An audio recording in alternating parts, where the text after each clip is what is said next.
Hello, fellow followers, and welcome back to the Physical Media Show here on FanZcene. And tonight we got Mike, Tom, and Runner.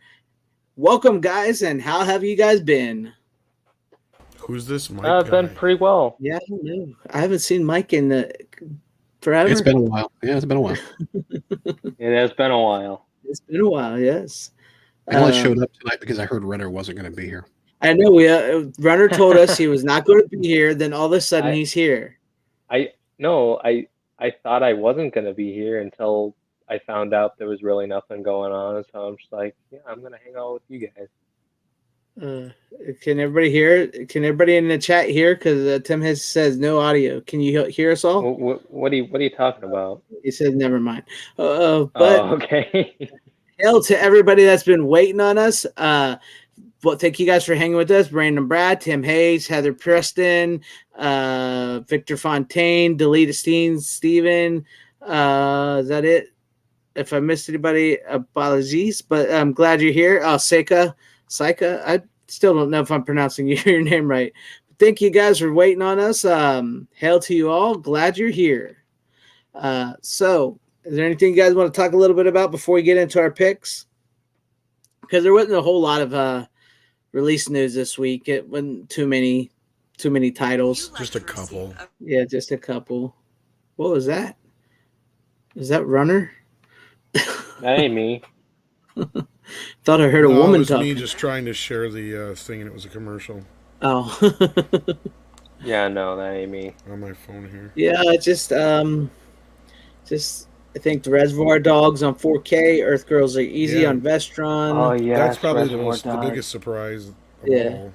Yeah, because we've remembered Reservoir for a while, and Earth Girls Are Easy. Yeah, and Reservoir Dogs is Lionsgate, right? Lionsgate, yep.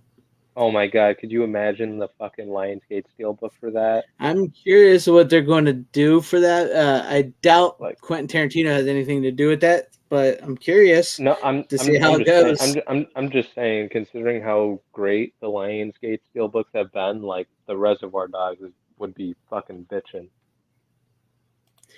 I'm hoping it's a good transfer and everything, but I'm looking forward to that. And Earth Girls Are Easy. That's one I've been waiting for a long time because, as Tom and I know, the DVD sucks. It definitely needs an upgrade. So it's getting a 4K. No, Earth Girls Are Easy or Blu-ray. Vestron. It would be cool. It could Blu-ray. Use one. I mean, it's colorful enough. It'd be nice, but yeah. If you're talking about the Revenant with Leonardo DiCaprio, it's all right. I don't. It's not as good. A Talking Head song. Once in a lifetime. Yeah, it's not something I would probably watch again. Not watching that movie again. Yeah. So I don't think it's quite as good as everybody thinks it is. It's too long and it gets to people's heads. But yeah, I think that was about it. I mean, if you're into like 80s horror, Street Trash, and I can't remember the other one, probably coming to 4K from Synapse. Ski Patrol's coming from MVD on Blu-ray. I did see something interesting that's not, well, it is movie related, but it's music related at the same time. Go ahead. I don't know if Mike knows anything about this, but they must have found the original tracks for the soundtrack for Killer Clowns. Oh yeah, I think I heard something. Because Waxworks is releasing what they claim to be the original 1988 soundtrack, and that was the whole reason that I thought they did the reimagining version of it a couple years back, because they couldn't find the original tracks or some shit like that. You know what? The composer, what's his name? I can't think of his name. He actually follows me on Instagram. I saw that on Waxworks today because the Kyoto brothers just got theirs in the mail. That's cool. Like, what's this nonsense? Yeah, I should ask him. I should ask him. Yeah, so if that's true, because I guess at one point they thought they were lost. Like they had thought they had lost the original tracks. So that's pretty cool. Yeah, the Kyoto brothers they're actually doing a big Killer Clowns reunion at Horrorhound next month. Yeah, I know I think did they sell the rights to it or something like that? Because I know they were talking about doing a reboot, and then Sci-Fi announced something, and I talked to, I think, Ed or one of the other ones, and I asked him about it, and they're like, yeah, we're not involved, but he didn't give me any specifics, but, yeah. I know they wanted to do like a sequel for Netflix at one time, but Yeah, but then Stars bought it at the same time they bought into the Leprechaun and the Critters series. yeah, Because remember, they had those two straight-to-TV movies, but we still have yet to see the Killer Clown movie they had promised us. So I was like, huh, I wonder what happened there. yeah, that's interesting. Because, yeah, I asked them about Critters and that at the same time. So I'm like, well, that's weird. They got both those properties. The Kyoto's got to be involved. Yeah, like, you would nope. think so. Yeah, but yeah, if I need to ask that guy. I can't remember his name. He's the composer. He did the music for him. I actually talked to him before on Instagram. I mean, the other soundtrack is okay, but what bothers me is, like, I know at least the Dickies song, for some reason, they had the Dickies redo the song, too. It's like, you could just put the original one on there. Yeah. Some people like the remake, though, and some people like the original. It's weird. I've played both on Mead Radio, so go figure on that. But I wouldn't mind having the original soundtrack, so I might have to get that. Yeah, Waxworks cool. has actually gotten a few more CDs since their initial one. They originally only had Ninja Turtles, and now they've got quite a few more than they used to. Yeah. Even like Bloodsport and some other ones. Yeah, Texas Chainsaw Massacre 2. They have some good ones. Yeah, they have some really good ones. Waxworks is a good company now. They've now really they're more grown. Than just records, though. They're more than just records. Yeah. But I think that's about it for all the upcoming things and everything. And that's pretty cool about Killer Clowns. I'll have to look into it myself. That's interesting. But since Mike, since it's been a long time since you've been here, you want to go first? Yeah, I can do that. That's fine. All right. Let's see what you got. Okay, this one's a bit of a cheat. I want that Gremlins poster. Damn it. Actually, you told me this before, because I got to get some of those that exact shape, because I got Karate Kid 2 soundtrack poster in that shape. Yeah. That's actually harder to find in the one sheet. I have a one sheet. I have a one sheet in storage, but the insert size is actually harder to find. I actually want to get the one with stripe on it anyway. Go ahead, sorry. The re-release the 85 poster. The 85 re-release poster, yeah. But anyway, you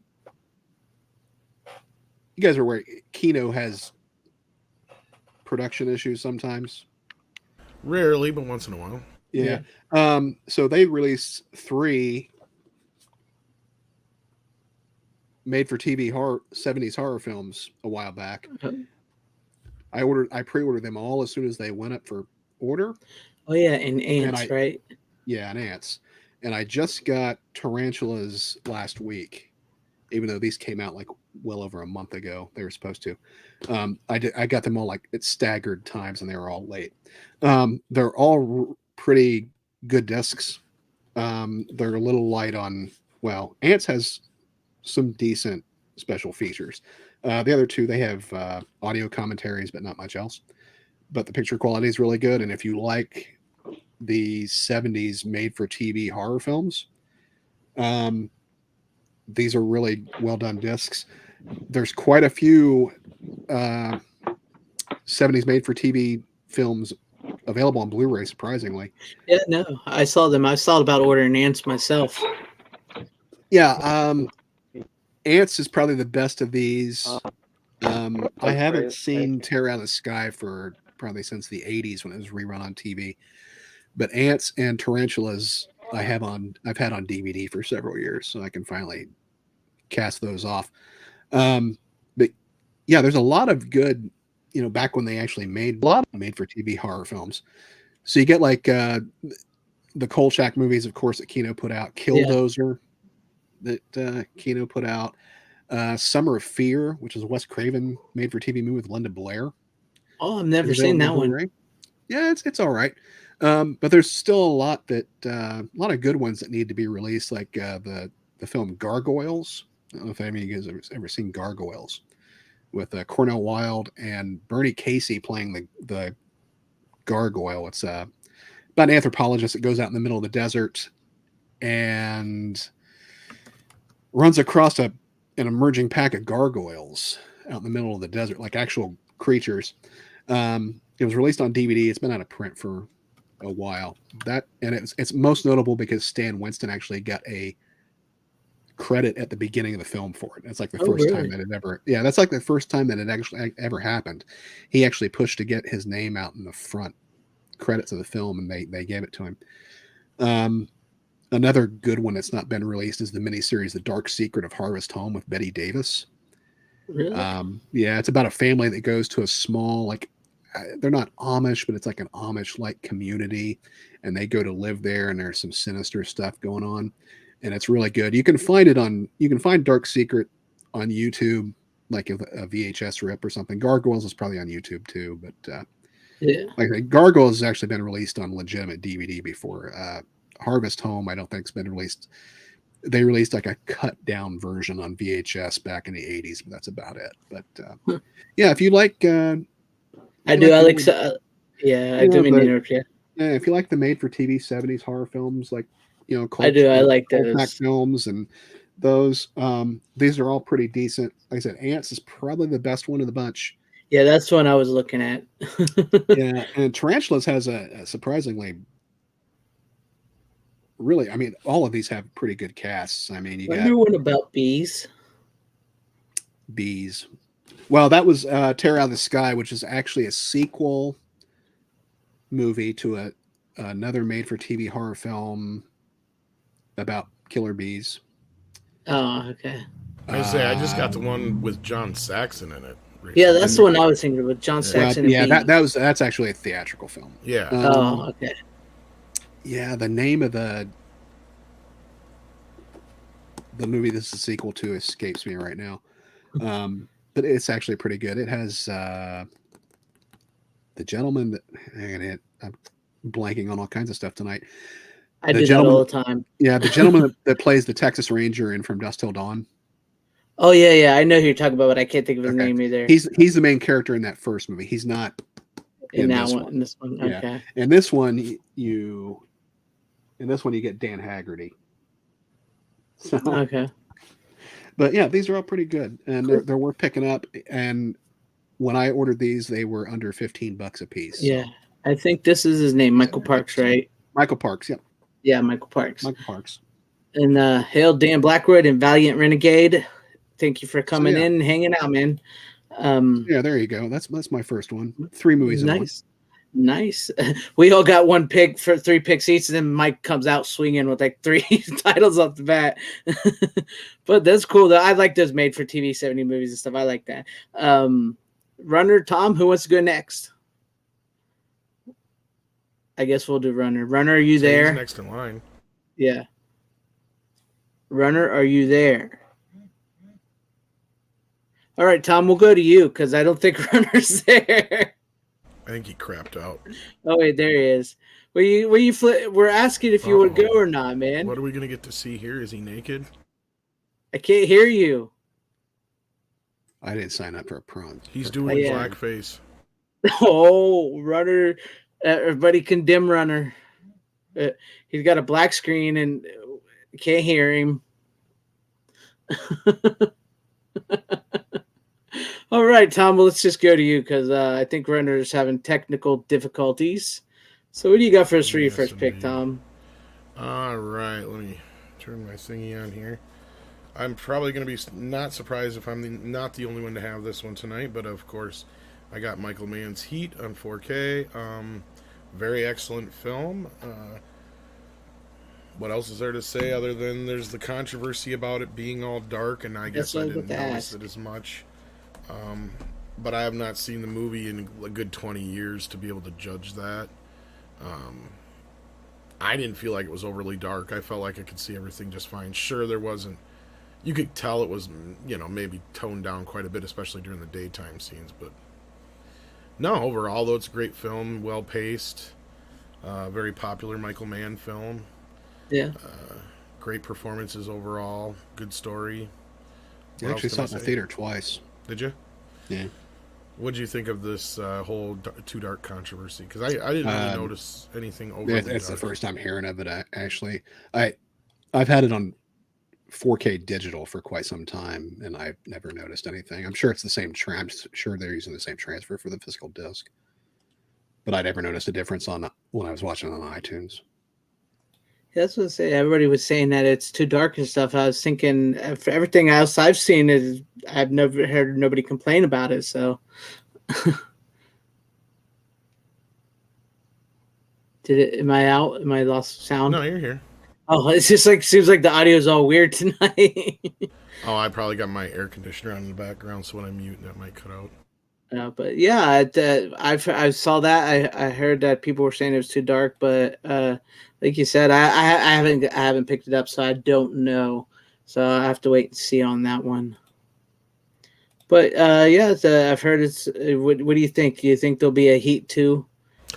I doubt it. Maybe, if anything, it'll be the prequel side of it. I don't know if they'll be able to ever do the other side of it.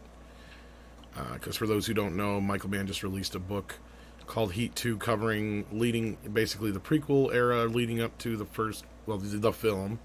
And then it picks up right after the film from there on out. So, yeah, maybe someday he'll film the prequel side of it. I don't know. I know he keeps promoting. I see his tweets every once in a while. Heat 2 coming soon. Heat 2 coming soon. So I don't know if that's what he plans on it. But all right, yeah. Can you hear me now? Barely. You sound like you're coming through your phone, but yeah. Okay, yeah, because I am. Okay. Can you? Okay, in all seriousness, can you hear me? Yes. All right, finally. I thought you were fucking joking with me. How can we joke with you if we couldn't hear you in the first place? Because I didn't. Dude, I saw my. Dude, it says it was talking through my end. Like I saw the little circle going up and down. No, it was not coming through on our end at all. Well, it was for me, so that's why I thought you were fucking with me. This time, no. No, this time, no. Well, most times you do, so you can understand why I think that. Welcome, Peter Venkman fan site as well, too. If I didn't say that earlier. All right, and just to like get this over with, is my next pick. Heat. Oh, you had Heat too. Well, yeah. Well, I was going to say, hold it up real quick. Tom's was better looking, so. Well, his is a steelbook, right? I didn't get it from Best Buy either. Yeah. Well, actually, yeah, I technically think I did, but. Oh, Tom! I think I ordered it. Yeah. Wait, you got the steelbook though, right? Yeah. Yeah, of course. I make sure if there's a steelbook that I want, I make sure I order that shit as soon as you can. Otherwise, you're not getting your hands on it usually. I mean, obviously the steelbook's better, but like, no, I'm not live from my Best Buy. Fuck off. You ought to do a video from your Best Buy. You ought to seriously do a video from your Best Buy. What? Can you hear me? Yeah, I can hear you. Yeah. Go to your Best Buy and film yourself at your Best Buy. Make a video. Not now. Not tonight, you idiot. Well, that's what I thought you were saying. I suppose if you guys want to see the inside of Heat. Actually, I'm going to give away the code for this. Okay. Because I already have the digital version. But, well, of course, you have the discs first. And the back is just the guy standing with the shadows. And underneath it is just the cityscape, so I'm not going to bother taking out all these discs. But it's just the city. But if somebody wants the Heat on digital, we can get it to focus. Nope, it's not going to focus. Alright, I'm going to read it out. Or should I just put it in the... Just put it in the chat. Just drop it in the chat, and whoever claims it first, make sure you say you claim it, so nobody else, gets it there. So that's pretty cool. Yeah, I still have to pick up Heat. I'm looking forward to getting that one. Well, I'm actually looking forward for some other titles too. But yeah, so Runner, was this your first watch? How did you enjoy the film? I actually quite liked it. It was good. It's one of Michael Mann's best films out there, like Tom and them said, and yeah, it has a great cast to it, and just some pretty cool action scenes. So yeah, probably one of the best films of its type in the '90s. That's for sure. Yeah, that's true. I agree with you on that one. But hey, Greg, I apologize. Can I just show my last two picks because it's getting dark out and I gotta He's gay. He's gonna turn into a queer wolf. You're such an asshole. He's a weird gay. It's only a half moon, so that means he's only bi tonight. All right. That's a setup for later. I really fucking hate you, Tom. Show what you got If real you were quick. going to be around, you get in on the joke. But that's too bad you're not going to be here. So. That's fine. I'll watch. And also, here's the code for Heat for 4K digital copy. Make sure whoever claims it puts it in the chat that you claimed it so nobody else tries to get it. Go ahead, Rudder. All right, so I also got this from the Best Buy I went to, not my Best Buy. I'm 2 states away. I'm 2 states away, so I didn't go to my Best Buy. So fuck you, Greg. Joke's on you. Not really. No, yeah, really. I got Sonic 2 on Steelbook. Oh, I can almost see his hand. There you go. There you go. Reflect. I don't know how I fucking did that, but there you go. Here's the back. It's Knuckles and Sonic. Right there. This is a pretty cool Steelbook. I like it. It was the only one that What left. See it. What was Stop it? lying, Tom. No, I didn't see it. I can't hear him again. Is he cut out What again? is it? Runner? What movie is it? I can't hear you. Runner? Sonic the Turd? Can you? No. Runner? You can hear me, right? What's he saying? I can't hear lost you. him. Are you fucking serious? I can't. I can't hear you.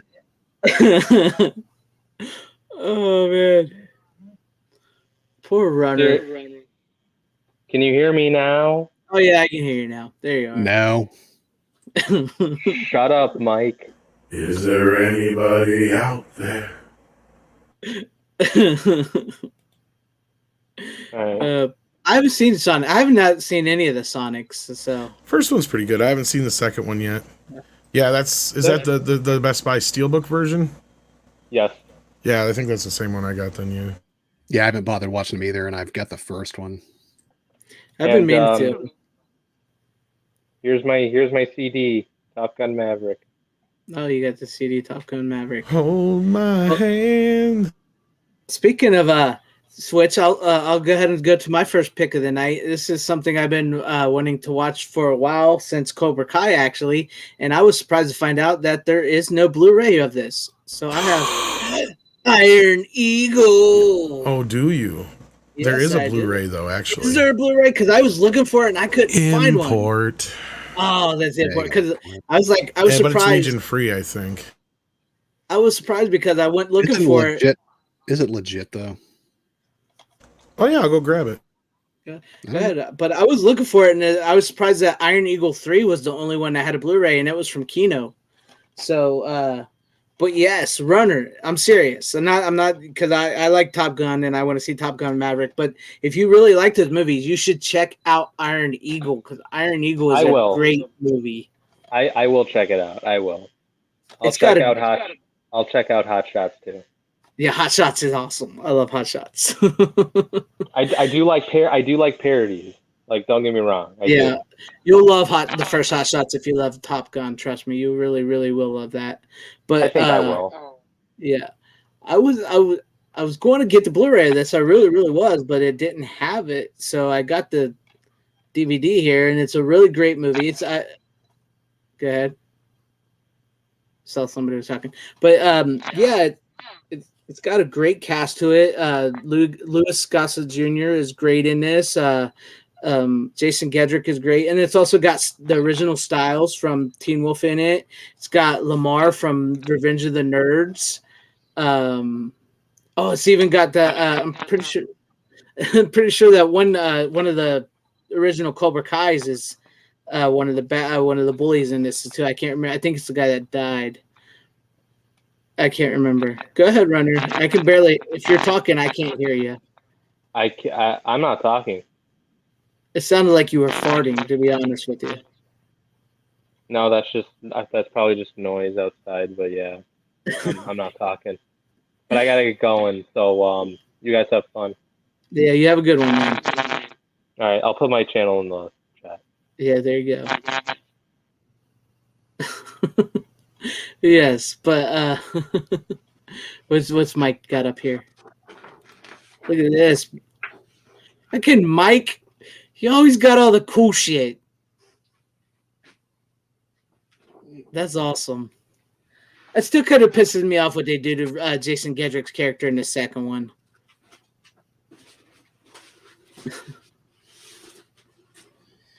Yeah, I just got that a few months ago. It's awesome. That's why I was able to find it within a couple minutes because it's right in the front of the closet. That's pretty cool. That's awesome. Is that the original? That's an original one sheet. Yeah. Nice. You always get the cool shit.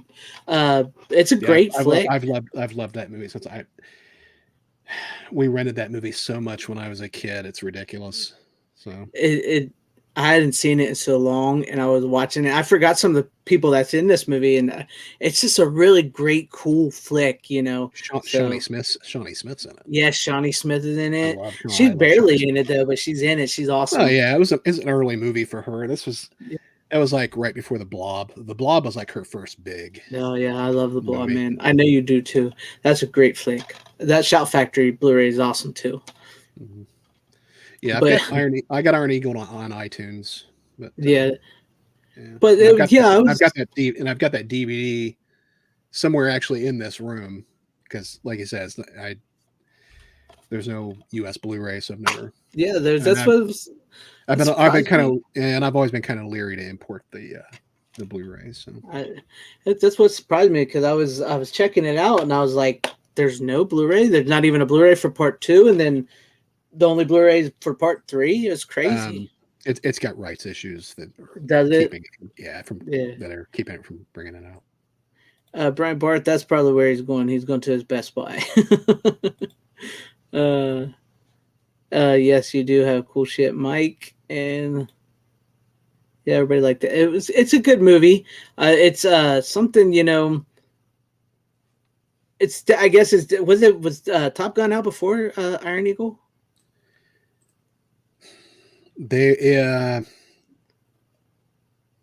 I'm not sure which one. They both came out in '86, but I'm not sure which one came first. Yeah, I'm not sure which one was first, but Iron Eagle's not a ripoff. I mean, they were both, yeah, it's not a ripoff. I don't think they're released too close together to. Yeah, I think it was just capturing something from that time. Both of them. Oh, yeah. I don't think it was a ripoff. It's just like there were so many different movies that was like competing with each other that didn't realize they were sort of in the same vein.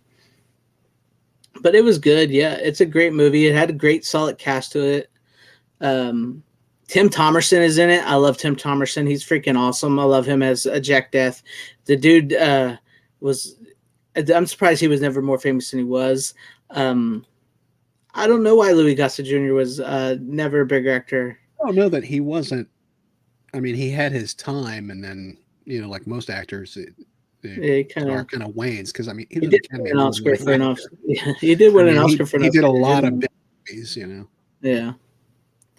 I think he was in high school. He's graduated in high school, and there's Tom. Did you find it, Tom?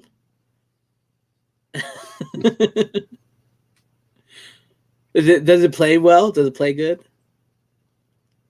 Yeah, because I had some help putting my shit together, and since it's Agula de Aguero, they put it in the A's.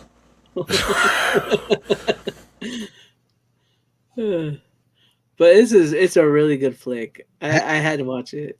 I had an opportunity to meet Louis Gossett Jr. Last year or the year before. He was doing the rounds at conventions. Oh yeah. And I wasn't able to go to that show.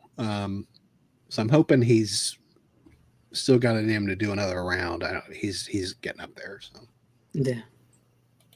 Yeah, I definitely got to make a new cover for this. Yeah, I was just like, honestly, it's like ever since Cobra Kai and Johnny Lawrence talks about Iron Eagle, and then like with the big buzz of Top Gun, I was like, man, I need to watch Iron Eagle again. And I broke out the DVD because growing up as a kid, I preferred Iron Eagle. I'll be honest. I could, honestly, I could see why, especially if you saw Iron Eagle first. Yeah, relatable. So. Yeah, because it was about you were probably in the age group of these kids, wanting to fight and save his dad, and I totally get it. I was 6 when the first Top Gun came out, so like this came out the same time or the year? That's what we were just talking about. It was the same year. Time. Yeah, 86 is all it says here. So This says 85 on mine. yeah, well, this is the foreign release, so they probably didn't get it until. Yeah. If that's the case, then it must have beat Iron Eagle. Yeah, or Iron Eagle must have beat Top Gun. I mean, Iron Eagle was 86. Victor Fontaine says Iron Eagle came out first, January 1986, There you versus Top Gun that came out May 1986. Kind of like the vice versa type thing. And big. Interesting. So I missed what Mike's next pick was, though. Yes. So what do you got for us, Mike? Or do we didn't get there yet? No, I was. Yet, but we'll go ahead and do that now. Just finishing Iron Eagle. Death Game. I've never That's heard of it. not a very fun game. From Grindhouse releasing. The only way to currently purchase this is directly from Grindhouse. They're doing pressings of this film off in batches, so they're only selling it directly through their own website right now. If you're a fan of let's say like Last House on the Left, Last House on the Dead End, at the end of the House on the Edge of the Park, films like that, this will be right up your alley. It is Sandra Locke, Colleen Camp, and Seymour Castle. The two women show up on Seymour Castle's doorstep in the middle of a rainstorm looking for shelter. He offers to bring him in, and they kind of seduce him, and then things go really downhill from there. They're Colleen Camp and Sandra Locke are very nutty in this. This was remade and released in 2015. Eli Roth, actually, the movie Knock Knock with Keanu Reeves. I was just going to say, it kind of sounds like Knock Knock. That film is actually a remake of this because Colleen Camp actually has a small part in Knock Knock. But yeah, this is really cool film. That's the case you got there, and then you got the nice cover though. You got the inner one. There's actually another film included on here called The Seducers, which is kind of like it's a very similar film to Death Game that came out just before, right around the same time. I don't know much about that film. I haven't even watched it yet on here, but this is a pretty cool movie. I hadn't seen this since the 90s. So it's a really good disc. They did a 4K restoration on it. It's got plenty of cool special features, interviews. It's really worth picking up. It's somewhere between $30 and $40 to get directly from Grindhouse, but Grindhouse always does really good stuff. And this is like their latest release. I definitely recommend picking up Death Game on Blu-ray. I hope it's better than Knock Knock because I didn't like Knock Knock. It's better. Yeah, I didn't care for that one as much. Yeah, I didn't care. Yeah, like I said, if you like Last House on the Left and House on the Edge of the Park, those kind of I Spit on Your Grave, those kind of sleazy 70s, like sleazy, grimy, really exploitative horror films like that from the 70s. Well, I mean, this is one of them. But oh yeah, Last House on the Left is much better known, but yeah, you'll really enjoy Death Game, I think so. I'm not too big a fan of Last House on the Left, but I would check that one out. I would. Tim Hayes says The Seducers. I think one of the VHS tape release of Death Game was called The Seducers. Mike would know that. But yeah, I'll check that out. That's pretty cool. I'm sorry, the movie Seducers is there's another movie. The other movie included is Little Miss Innocence. That's the other movie that's included. Seducers is the alternate title. So. Okay, there you go, Tim. All the other ones I have from Grindhouse releasing are Pieces, Cannibal Pirro, and Cannibal Holocaust. I want Pieces. I like Pieces. I'm not a big fan of the Cannibal movies though. But yes, that's pretty cool. I'll check that out. I have to go to the Grindhouse. I don't think I really ever went through Grindhouse and stuff, so I'll check that out. Tom, you ready for your next one? Sure, why not?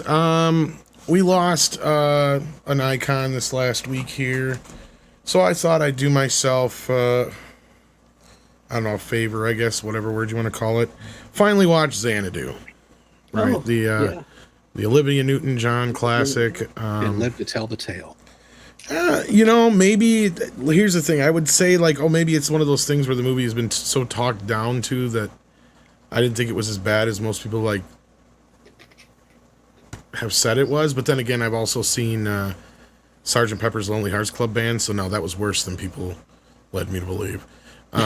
So no, I didn't hate it. To me, it just feels more like it's not really a movie. It's more or less just like it's like music videos before MTV existed, with a very tangential story to string them along. Very much in the vein of like Pink Floyd's The Wall, only colorful. Really? Yeah, it's not bad, especially considering the music's good. The effects that they're playing with and having fun with, you see in the next couple years down the road in almost every single music video on MTV. So it really was a forerunner to that. It was Gene Kelly's last film and his like first major film in God knows how many years at that time. Overall, I didn't think it was that bad of a movie, and it also has what's his face from Michael Beck or whatever from The Warriors, and that other movie I just recently had on here too, and I can't think of what it's called. But yeah, so I mean, it had a decent cast. The effects, the costumes, the music, the set pieces, all were kind of interesting. The story itself, though, it's weird because it's based on a sequel to a remake. Which is weird. It's hard to explain. Okay, so if you've ever heard of Heaven Can Wait. Yes. Yeah, this is based on one of the sequels that were made to one of the remakes to Heaven Can Wait. Really? That's so weird. Here's the thing, Heaven Can Wait, that story's been told like a dozen times now. Like they've done a dump. So like one of those versions had a sequel. And in that sequel, what it's about is a muse comes down and falls in love with a guy. And that's kind of the basics of the story. It's real simple. So I mean, it's mannequin. Yeah, it kind of same difference. Like it's not really, but like in that vein, like it's definitely one of those kind of movies that you don't really have to get to. There's not even really a villain, let's say. Yeah. Right? Like there's no real villain in the movie at all. There's no protagonist really in the movie. Like, because the whole movie kind of starts off and this painter sees Olivia Newton-John and falls in love with her instantly, of course. Yeah. And then when he gets to his job, the first thing he's got to do is paint this album cover that has her on it. So he becomes instantly obsessed with her. And of course, she's a muse. And she gives him this idea to build this like roller rink dance area with Gene Kelly, who's a guy he just happened to meet on the beach. And so they get into this whole thing while it was like her inspiring them and all that kind of stuff. And so there's no real villain. Like there's no guy trying and come in and swoop in and take the building from them, which, I mean, the movie probably could have used something like that, but it might have also just come off hammy.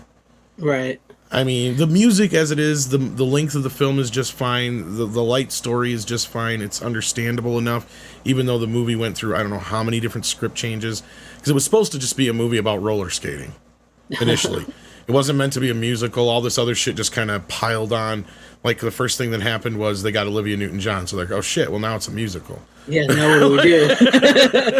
I've still not seen it because of like what you said. It's not as bad as you would think, especially if you like the songs. Like, you know probably half a dozen of the songs that are on the soundtrack already, just from hearing them vicariously throughout your life. And the music's good. ELO wrote most of the music or whatever, or all of the music, one of the two, I can't remember which, but and there's this other band on there too, but Olivia Newton-John and some other stuff too. So it just kind of works. It just kind of works. I don't know how else to put it. I mean, is it like on that level of like Rocky Horror Picture Show or Grease? Oh fuck no. Right. But you can throw this in easily, like if you're, especially like let's say if you have a 12-year-old daughter, and she's trying to put together a slumber party. She's got Grease and something else to watch, and maybe you think, okay, they're going to need a third movie. Xanadu would be perfect. If they're fans of like Grease and High School like Musical and shit like that, that would be right up their alley, especially like that like young girl age, because this is the way it's presented in the type of movie it is. They'll adore it. They'll fall in love with it. It obviously has a cult following. It kind of got screwed when it went to theaters in the first place. That's probably why it has such a bad rep. Is it got completely drowned out in theaters by Empire Strikes Back. Oh yeah. Even though it had the number one soundtrack at the time. It was supposed to be released on 700 theaters, and they ended up getting dumped on 249 instead. Oh man, that sucks. So the movie was dead before it even had a chance to even grow the cult audience that it did. But much like Rocky Horror and a lot of those films afterwards, it did. But I don't know, Mike, you're a little bit older. Maybe you remember a little bit more about when it came out. But I know it's never been a movie that's been loved, but never been on that hate level of some of the other ones. The age I was in 1980, that film wasn't even on my radar. I figured as much. So yeah, I just thought I'd ask. But yeah, no, it wasn't. I didn't hate it. Empire Strikes Back, on the other hand. That's right, what I mean. Yeah. I mean, if they'd have put out in enough theaters, it might have been good counter programming to Empire for the younger girls. But just bad timing. Like I said, Bogey, I think that's the big thing. If it had come out maybe 2 months later, 2 months sooner, but the timing was right then because Magic was the number one single at the time and shit like that. So, yeah. And have I seen Two of a Kind? No, I did it. My mom used to have the album, though, so I know the music from it. I've never seen Two of the Kind either, but yeah. Here you go from Corley and Rogue. It's a remake of Down to Earth, which is a sequel to Here Comes Mr. Jordan. The remake of that movie was Warren Beatty's Heaven Can Wait. There you go. There's how it all go together, Tom. Yeah, something like that. Thank you, Corley and Rogue. Yeah. Yeah, I've not seen convoluted as fuck. That's all I knew. It's weird. We're going to. It's a remake of a movie of a sequel that never existed. We got Olivia Newton-John. May she rest in peace. Which is sad that we lost. Yeah, her. That's the main reason I watched it anyway. So, I'm gonna have to watch it note, too. In the Dolby 5. Or not Dolby DTS 5.1 remix they got on this. It's brilliant. They don't have the stereo. I'm assuming it was originally released in Dolby Stereo. Yeah. They don't have that for purists, unfortunately, but it's a very good sound mix on here. Like, it's very active in all my channels. I can't remember if I have that disc or not. I mean, it's not. It doesn't look like one of the newer Universal discs because it has their old banner on the back that has the HD quality picture and all that kind of shit on the back. I know I have it on DVD packed away somewhere, but I don't remember if I ever picked it up. It's probably at least a few years old, though. I mean, dare I say this is probably a good one for Kino to do a 4K of. I think there would be a cult enough group, and the way the movie looked, like all the colors and the sound, especially give it a Dolby Atmos upgrade, maybe even. That'd be nice, because then I would probably buy it, and then I'd finally give it a chance to watch it. I don't know if you'd necessarily like it, Greg. Like, that's the thing. Like, it's... Yeah, you know my taste. Yeah, it's a little too in the cheesy musical campiness kind of, it's very, very breezy. It is so light. Like, it definitely wears the 70s. Even though it came out in 1980, it's... it's a product of the 70s. No, not really the disco part, but just the element of how the fashion and the roller skating. It is kind of a little time capsule, but it doesn't feel overly dated. Okay. Unlike the other one, the one that was mentioned earlier about the YMCA guys, Village People put out. Movie. Can't Stop the Music. Yeah, that thing. I've seen a few bits from that thing aged badly. Well, that's crazy. But I might give it a watch because, like I said, it's Olivia. I liked Olivia Newton-John, and it'd be interesting to see, what all the fuss is about that movie. Oh, there's fuss. But there's nothing that can pinpoint to and go like, yeah, that's the reason it's, there's nothing that's that bad in it. Nothing that's that cringe, I mean, Gene Kelly looks great in it for his age. He's playing his age, so it's not like he's trying to pretend he's some young guy, And the other guy clearly is not brought into the music because he either can't sing or can't dance. So they don't try that, you know what I mean? Like, they don't try to push that notion. I just love how the musical numbers kind of play, and you have kind of this Greek chorus of sorts that play throughout the musical numbers and just the fantasy element to it. And it works because she's a muse, so she can kind of do these things. And that's the weird thing is I'm telling you this, but you don't find this out until 2/3 of the way into the movie. That she's a muse? Yeah.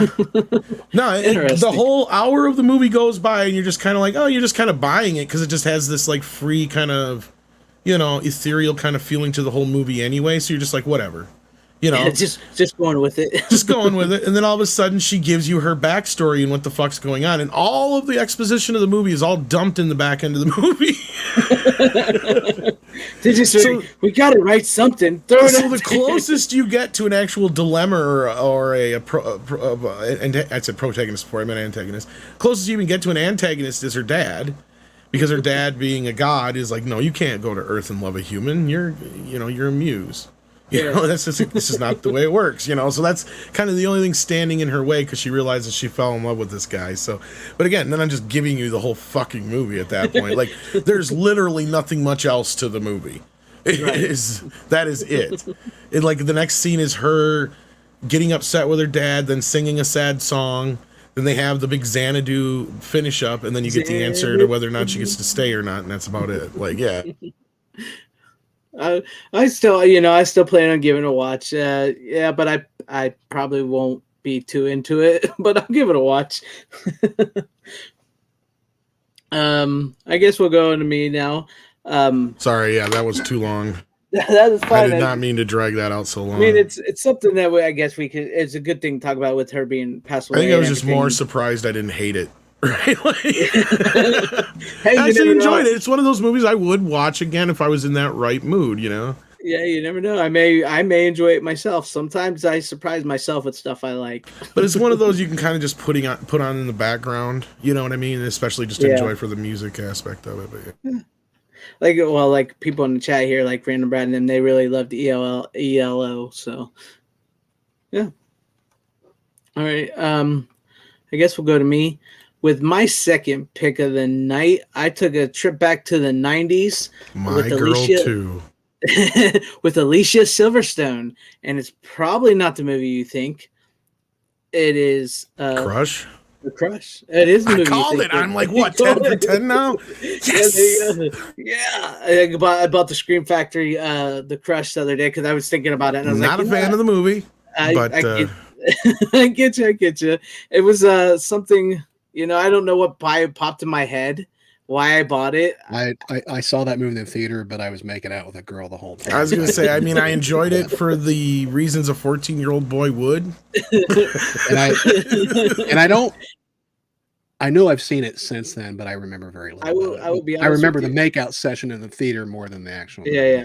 Because I remember seeing it when I was a kid myself, and I had not seen it since I was a teenager.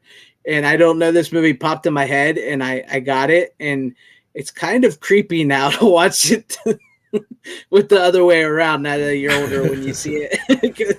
And so it's kind of weird, especially knowing the facts now, because the writer-director Alan Shapiro supposedly based this on a real-life event that happened with him, with the young girl, and he actually named the girl, Alicia Silverstone's character was actually named after the girl in the movie, or the real-life girl, and the family sued him. Oh, I didn't know that part. Yeah, the family sued him, and now every copy since the original VHS, her name has been changed from Darian to Adrian. So all their lines have been redubbed to where they say Adrian. Yeah.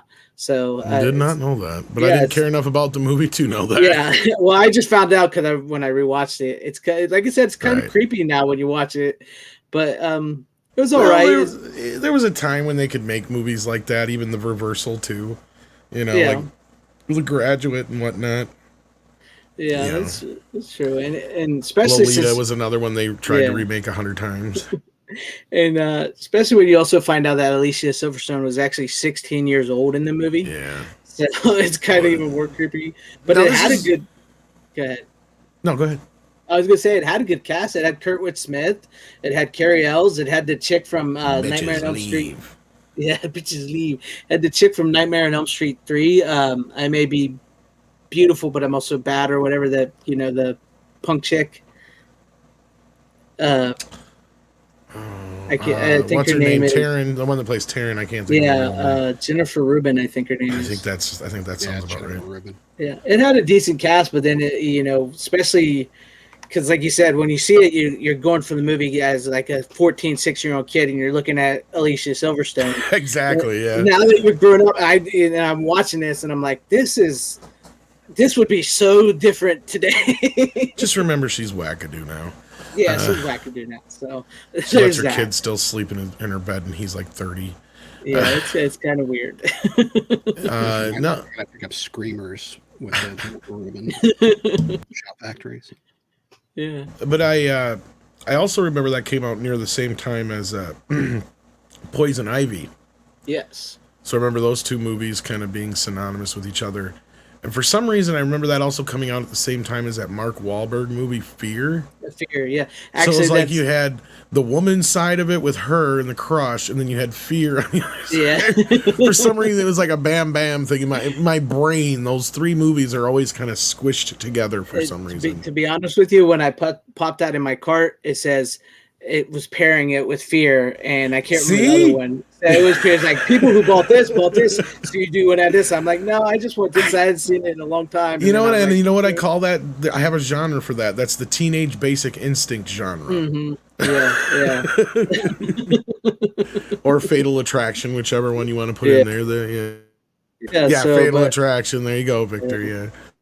But yeah, it just popped in my head one day, and I was like, I haven't seen that movie in years, so I just added it, and then when I watched it, I remember why now. Yeah, I was like, yeah. I mean, she was cool back in the day, and this movie was I don't know what I was thinking, but it's, they wrote a country song about that. Yeah. What was I thinking? But it has a pretty cool interview with Kurtwood Smith on it, and the chick from they gave me some money. Yeah, so pretty much. The movie. Pretty much, he was like, "Can you fly, Bobby?" They interviewed me. He's like, "I really didn't have to be there for the whole shoot. I'm like barely in the movie, but they paid for me to be there the whole shoot because it rains a lot in Vancouver, so they didn't want me to leave." So that's essentially his story for why he was in the movie. That's all I remember. And I was the dad, so I would never think about my daughter being crazy. But yeah, that's what I love about listening to what's his face who played Bishop. What's his name? Lance Henriksen. Yeah, Lance Henriksen. He's done so many movies that he don't remember shit about them. Yeah. So like you ask him a question about it, he's like, "Look, I got paid. I showed up. I said my lines, and I left. I don't fucking remember. I didn't even watch the movie. I don't even know if it was good." Yeah, seriously. Like I seen some interview with him one time. He's like, "Yeah, I don't even know if it's any good." It's true. But yeah, the only two movies of his he's ever watched were Alien and Terminator. And Terminator is just pissed because he didn't get to play the Terminator, and Alien just because it's his probably most prolific role. But yeah. I hear remembers Near Dark quite well. Near Dark. What was that, Mike? He remembers Near Dark quite well. Yeah. Oh, yeah. Near Dark's another one that he talked about. Yeah. But somebody asked him about some off the wall movie. He's like, I don't. What movie? I was in that or something like Survival Quest or something like that. So yeah, some off the wall shit that he don't remember. He's like, I do so many movies a year. He's like, they pay me, I show up. Well, Kurtwood Smith wasn't as like that. He was just like, I had fun time. They paid for me. Yeah, Kurtwood's a little bit more laid back. Yeah, he's laid back. But he's Wisconsin, pretty much. That was pretty much his thing. They're gonna pay me just to sit around. Sounds like a good idea to me. Dumbasses. I had fun. But yeah, it's a time capsule of the 90s for sure. But yeah, if you're a dude, you probably don't want to rewatch this now that you're grown up, especially if you saw it as a teenager. So yeah, I don't know if I could sit through it again. Yeah, so you might not want to do that. But that was my second pick of the night. What do you got for us, Mike? What's your third pick here? Okay. So my last one was just released last week officially. It is the 4K Dario Argento Tenebrae from Synapse. This is an excellent presentation of Tenebrae. I highly recommend grabbing it. This pretty much finishes up the films I want on 4K from Dario Argento. There's a couple that are still missing. Four Flies on Grey Velvet and Inferno aren't on 4K yet. But I think that'll do it for me for Argento on 4K. But this is an excellent release. It was also released by Arrow over in the UK. It was a dual release. They partnered up on that. And you get the nice package. It is loaded with extras. The film presentation is off the charts. It is a really good disc. It's not one of my favorite of Argento's better films, but it's real. I mean, even low tier Argento and during that time period is still like 99% better than anything else. And I've got these two releases already. I've got the Arrow and Synapse. I've got the steel book of the Synapse somewhere around here too. So I still need to get into Dario Argento. I know Tom finally got into one. You weren't here. He brought one on. I was just going to ask, did you see that episode? Because I need somebody to sell me on some Dario Argento, because I got Suspiria, and I'm just like, the music's cool. It looks neat. I don't know what the fuck I just saw. It don't make no sense, and it didn't. Yeah, Suspiria is not much on plot. It's more like a dream quality. It's more. That's why the remake to Suspiria didn't really work, because Suspiria is more of an experience than it is an actual. See, I was going to say during that night, I heard that a lot more people like the remake more than they do the original at this point. Yeah, Suspiria is a lot of style over substance. My favorite Argento film is actually Phenomena with Jennifer Connelly and Donald Pleasance. I've heard that was a good one. I've heard that one was a really good one. That one has a very, it's kind of similar setup. It's an American girl in a foreign private school. Jennifer Connelly, I think she was 14 at the time that she did this movie, because it was her first. I think Phenomena was like her first starring role. And I just really love Phenomena because it's pretty straightforward, but it's got just enough touches of weirdness to it. Plus, it's got all the style you want from Argento in it. So, that was also released on 4K by Synapse and Arrow.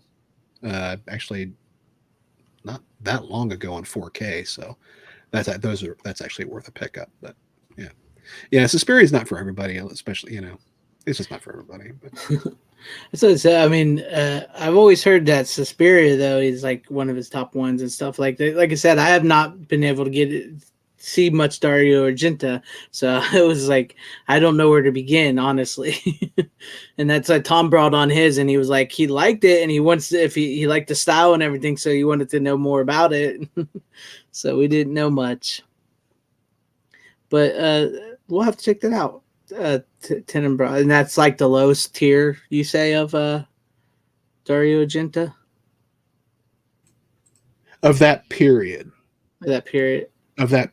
because after about the mid 80s, Argento's quality takes a real sharp dip. The last film that I really like from Argento is probably Opera, and that's a mid to late 80s horror film. That's probably the last one that I really like. See, that's the Synapse 4K Phenomena release. Nice. So you got that. And they also did a. I might have to get that one anyway. They also did a steelbook Blu-ray of it. Cool. Yeah, Phenomena is really it's my favorite Argento film. But Deep Red is really good too. That's another one that's got a really good plot. See, Argento got his start doing giallo films. Suspiria is not really a giallo film. It's more of a supernatural, because it has to do with witches, and it's more of a supernatural horror film. Spoilers. I know, I gave it all away. But up until then, Argento had mainly done giallo films. Tenebrae is a giallo. It's definitely giallo. Phenomena is another. It's more in line with Suspiria. It's more of a supernatural horror film. But yeah, Deep Red, The Bird with the Crystal Plumage, Cat o' Nine Tails, Four Flies on Grey Velvet. Those are all top tier giallo films. I mean, they're all those 70s films are the reason Giallo's that Argento's so well received and still loved today. So it's definitely not from his later stuff. So I'll check it out. Have you seen his new movie that he just came out with? No, I don't think it's available on. Not available on the US yet. I think it's only done festivals. I think so far. I'll see it when I see it. I mean, I think the last film I saw of his that was newer was Dracula. 3, oh yeah, it was bad. It's a really bad movie. Yeah, I bought that thinking it was like an older film, and I realized, oh shit, it's like brand new. Speaking of which, you've got Rutger Hauer as Van Helsing, and somehow the movie's still terrible. I don't get it. But speaking of which, Tom, since you're I'm not so sure that Rutger Hauer and terrible work together in a sentence. That doesn't compute with me. So I haven't seen it. You'll have to get the Count Yorga movies, Tom, because those are Lord. Vampire, like Dracula type Yeah, I things. remember asking about that. Speaking of Count Yorga, I guess it's my turn. Yes, it's your turn. I might as well just show the trailer.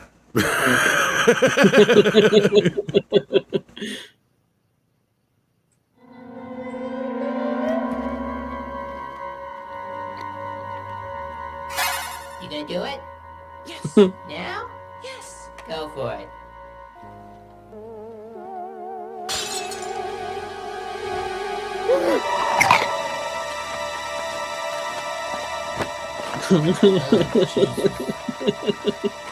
Hey! None of that in here! We're not smoking.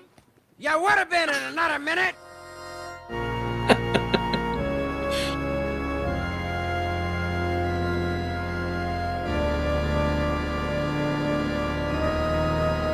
This is a modernized trailer, but yeah. Yeah. I've been the blood winner long enough. Now it's your turn. Vampires are neat people, huh? They sure are. I met a girl. A girl? Excellent. And he loves vampire films. She loves vampires. She'll love you. Got to do it. I've got to do it now. Did you go all the way? Well, not yet. But I will, Papa, I will. Like every time you mention her, like your pants get tighter. You gonna bite her or not? Later. Don't get nervous. Just kiss her a little bit. And when you get her hot, stick 'em in. Just remember, it's always rough the first time, but once you get used to it, ha-ha, you'll love it! My period started 2 days ago. That could make things easier. Well, my bags are too small. I don't even think I can get them in. Size means nothing. Hey everybody, the sun's coming up.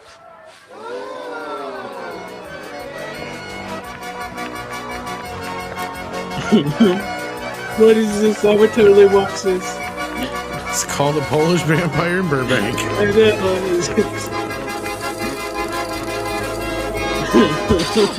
Hey, that boy got farm, Martha. You're going to wind up just like your brother. Another loser. Hey, let's not get personal. I just need more time to warm up to her. You couldn't warm up to her if you were cremated together. Well, I want to make sure I keep no secrets from you whatsoever. See, I'm different from other guys. You don't tell her. You bite her. What are you doing in this? I sleep here. I'm a vampire. Right. Gives away the whole fucking movie, but yeah. Just do it. Oh, yeah? Look! Your tonsils? No, my teeth. Well, a little flossing, I'll take care of that. I think I'm gonna go to bed. Okay, I'm gonna bite you now. Okay. Okay, here goes. Okay. Listen to me, you four-eyed boner. Now you better help me out, okay? Now you go to the house spot, check her apartment, but get her back here. Well, if you needed a bony foot up your ass, don't you?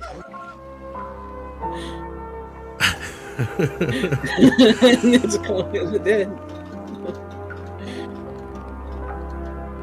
What the heck? It certainly is hot in here. The bubbles tickle my nipples.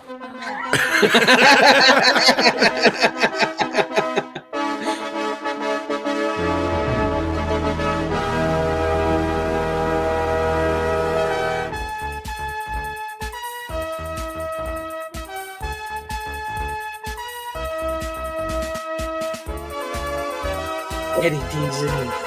Yeah, so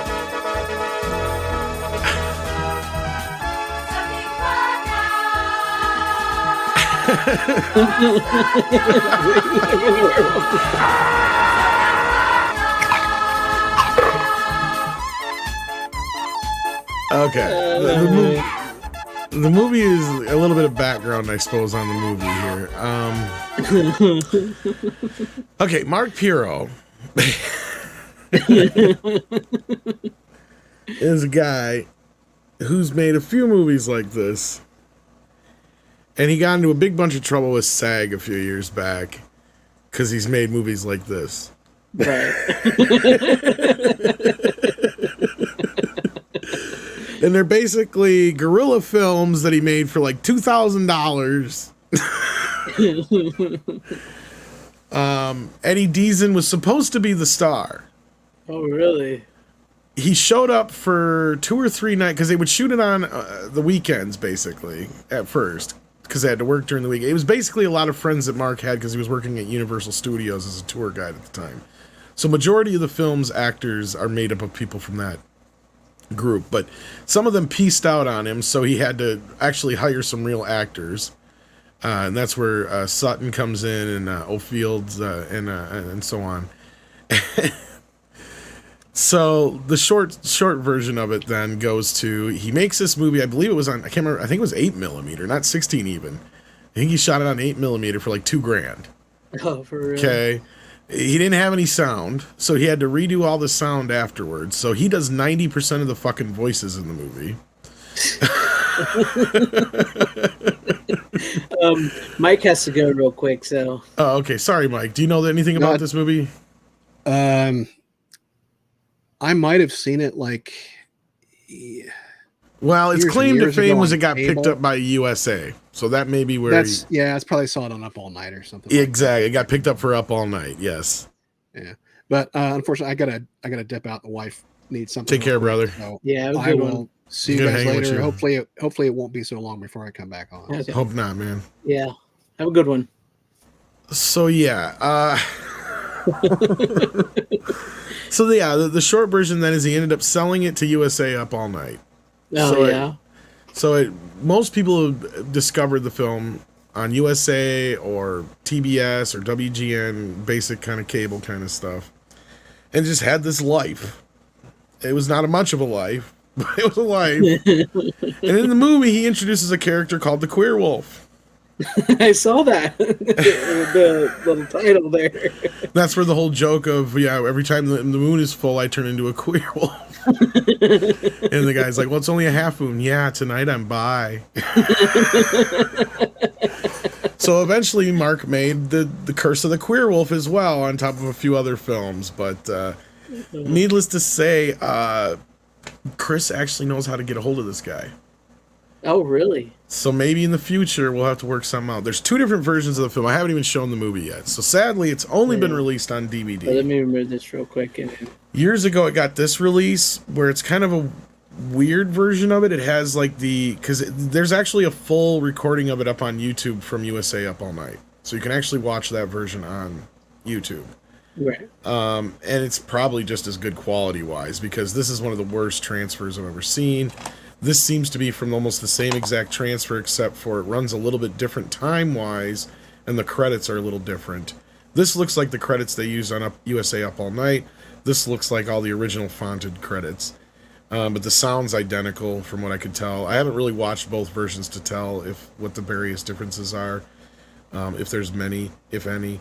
I noticed the running time was a little different, and the credits were running different, so I'm like, okay, there's a little bit of variations here, but whatever. But this is the version that Mike prefers, and I don't know if it's just because he probably gets full rights or something. Well, because this is actually, you can buy this on his website. So well, he'd get money from it. Exactly. Well, I got this from Amazon, but and this one's been out of print for years. But otherwise, they're exactly identical as far as the special features. There's a few deleted scenes and some other stuff, because they didn't get to use all of Eddie Deason's footage. So the story about Eddie Deason is he only shot for a few nights and he took off. Because he didn't take it, it was not for him, right? Right. He couldn't hang around, and at that time You know, he was Eddie fucking Deason. Yeah, at that time. Like, yeah, I'm not gonna sit here and keep doing this stupid shit. You know? So in the movie now, he's only in one section, but there is a whole nother like 2 or 3 parts that got cut out in the process of that because they had to reconfigure the movie. So like they basically made him a brother to the character now. So like you like set up this whole like lesson, you know, through the brother. Yeah. So yeah, no, it's a pretty funny movie. It's basically an allegory for a guy losing his virginity and living in his parents' basement kind of thing. And it's campy as fuck. I would totally watch that movie. Like a great, like you've seen some of the jokes, but like one of the other jokes is you got a hooker sitting there and she's like, the guy comes up to him, she's like, "You got any bread?" And he's like, "Yeah, and the mayo too." He holds up, exactly. It's quiche, it's campy, whatever you want to call it. It's not even anywhere near porn. There's no nudity in it whatsoever. So like it's not like it's even a Skinamax kind of level shit. It's purely it almost. See, that's the thing is my parents let me watch it as a kid. It almost has like a 40-year-old virgin kind of quality to it. Oh, you know what I mean? It almost seems sweet and innocent in its own way, but it is clearly, you know, it's got F words and stuff like that. Yeah. But yeah. Like, but no, it was a really good. Considering I haven't seen it since I was a kid, it was better than I remembered it. I was hoping, like, I'm like, this is gonna be horrible. It's gonna be horrible. It is horrible. It is a horrible movie. It's good, but it's a good horrible, and it still stands up to that good horribleness, right? And it's not too long. It doesn't overstay its welcome. It's 80 minutes long. It gets in, gets out. You know, it needs a remaster, fucking horribly. I would totally watch that. Definitely, you know, I probably saw that on USA Up All Night. I'm sure you have, because I guess it showed a lot. Like I said, considering you could probably flip it on, you can actually watch it on YouTube with the commercials and everything, and the horror host. Even Elvira has a bit of a cameo in the movie too. So. Oh, really? Well, she let them use footage of her from her show at that time, which I think at that time she was still local. I don't even know if she was on maybe she was national at that time. I can't remember. It came out. The movie was started filming in 1980 or 81, and because it took them so long to film it, and the movie didn't even come out finally until like 83. So like and then it became like this kind of little video hit, and then all of a sudden USA bought it. And I'm like, oh shit. And it was perfect for them because it was only 80 minutes, so they could do their little 10-minute skits. You know, fill it out with the little 3-minute skits here and there. Yeah. It looks like it, Tim. I know you get the vibe from it, but no, it's not exploitative in any way. Not in any way, considering. But definitely watch it. That movie that you sold me. The trailer sold me, so I'm definitely going to check that out. So. I mean, I was expecting at any minute for a couple of tits to pop out, but like, if there is any nudity, it's brief, and I don't remember seeing it. So yeah, it looks like in the trailer. It looks like it, but also I could kind of see where it wouldn't, because just watching the trailer, you can see it's got like an innocence to it with the like some of the jokes and everything. Yeah, like Mark Pirro seems like a very almost like a R-rated Weird Al Yankovic. Yeah, that's kind of what I mean. Yeah. Kind of like not quite as bad as what's his face from Troma. I just Lloyd Kaufman. Yeah, not quite Lloyd Kaufman, right? Because Lloyd Kaufman is pure exploit. I know. So he's like somewhere in the middle between Weird Al Yankovic and Lloyd Kaufman. Like if there was a midpoint, that's where Mark Pirro would be. But I have not seen Queer Wolf. I've never seen the actual Queer Wolf movie. So I mean, he might get more exploitative down the road. Yeah. That's very plausible. I mean, fuck his whole like little logo is a tit, for fuck's sake. I mean, and the movie itself, like I said, the subject matter is pretty obvious. Even though it's about biting a girl for the first time, or biting going and getting your own victim for the first time. It's really clearly they don't even pretend that it's an allegory.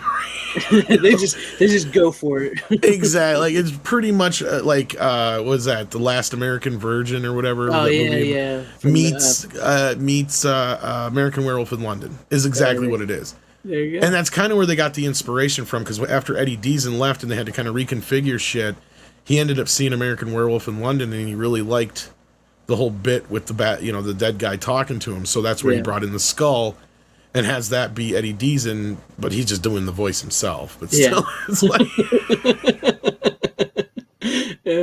That's cool though. I'm going to search that out and I'm going to watch that this weekend. So yeah. Yeah, cool. it's not the cheapest of DVDs, unfortunately. I mean, it's standard $20-some or whatever. Usually, I think I got. Yeah, it's not bad. You might be able to find it around there.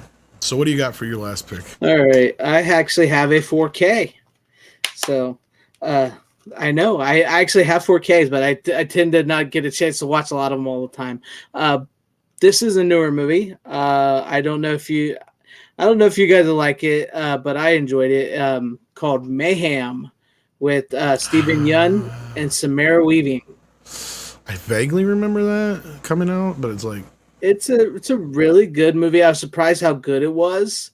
This has been sitting on my shelf for quite some time. I bought it, and isn't that a couple years old? Yeah, it's from 2017. So yeah. No wokeness. So trust me, there's no wokeness in this. It's directed by Joe Lynch. It's a pretty good movie. I was like, I haven't brought a 4K on the show in a long time, and this has been sitting up there, so I grabbed it down and I watched it. I enjoyed it. I very much enjoyed it. Essentially, it's also kind of weird because the plot of this movie could almost kind of go along with some of the stuff going on in the world today. A deadly virus has broken out in the country, and they're talking about quarantining people and having a vaccine in a year.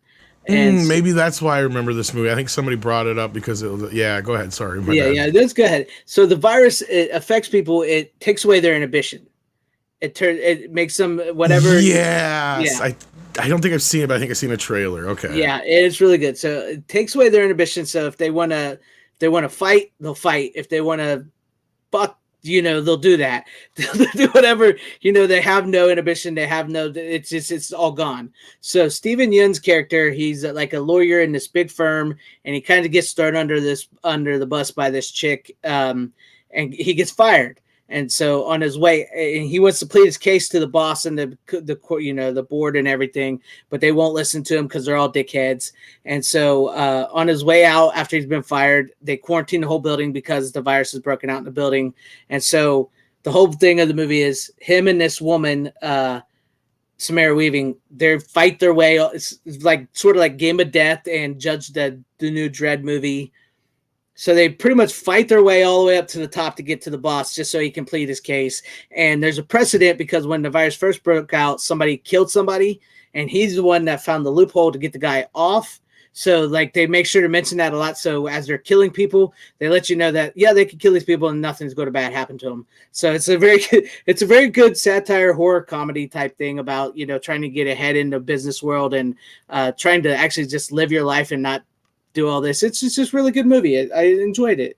I was surprised of how well I would enjoy it. So yeah, have to check that out if it's ever if I come across it on streaming or something like that. Yeah, and it's on Shudder. You can watch it on Shudder, and it almost looks like it'd be a Shudder movie. Maybe that's where I've seen it. Is a Shudder movie. I was just gonna say I used to have Shudder, and my ex at the time used to watch Shudder. Maybe she even watched it. Maybe that's why I kind of because it was soon as you because I remember yeah. But it's actually a really well put together movie. It's I think this was like essentially I think it was made and then Shudder acquired it, so it's actually like a theatrical type movie. You know what I mean? Yeah. Yeah. So, but if you give it a watch, it's not a bad. It's a good tight 87 minutes. It's got some good gory bits. If you're the horror, it's got some really good comedy. And there is a little bit of nudity in the beginning, so it's got all the right stuff in it. I don't know if do you ever watch the TV show Angel? No, but I know what it is. But yeah. Yeah, I was gonna say there's an episode of Angel, which is essentially the plot of this movie. So that's if anybody's ever seen that. So. But yeah, Tom, I think you may or may not like it. Depends on the type of mood you're in when you watch it. I think I've seen parts of it in passing because, I said at the time, I used to get Shudder because my ex just loved weird horror movies. Yeah. And for some reason, I remember because we were still dating at the beginning of the pandemic, and I remember her saying, like, something about it being so much like what's going on or whatever. Yeah, it sort of is. Yeah. But yeah, I mean, it's got some good moments. The chick Samara Weaving is freaking hilarious in this movie. Yeah, I think I remember her being in it. Now that you say that too, and, yeah. She plays the daughter to Bill and Ted. Well, I can't remember. Bill in the new Bill and Ted. Like she's Billy or Theo. Who was the blonde? She was the blonde. She's Thea, I believe. Yeah. Yeah. So she's Thea. She plays his daughter. They named each other as kids after each other. Yeah, after each other. This is Little Bill. And this is Little Ted. Interesting. Interesting. Yeah, it's not a bad movie. It's for a newer movie. I enjoyed it. So. And with that, I got a dog that wants to go out, and I got to get to the store. So. All right. Thank you, kids. Thank you for hanging with us. If you see a Polish vampire in Burbank, look out. Yes. Well, the joke with the Polish vampire part is kind of funny, even in and of itself, because his name is Dupa, which is like Polish for like shithead or something like that. so he never says he's Polish, but like everybody goes, oh, his name's Dupa. Is that Polish? Everybody will go, and he'll go, I don't know. And that's the joke, is because if you don't look it up, it's like it means shithead or dumb shit or something like that. Yeah. Yeah. That's funny, though. I definitely would have to check that out. But yeah, thank you, Todd, for coming on. I know you got to run, and thank you, Mike and Runner, and everybody in the chat. And thank you for hanging with us and everybody that watched. Appreciate it. It was a good show tonight. I enjoyed it. I hope we gave you guys some titles to check out. And with that, you don't have to go home, but you can't stay here. How you doing? They paid me just to sit Bitches there. leave.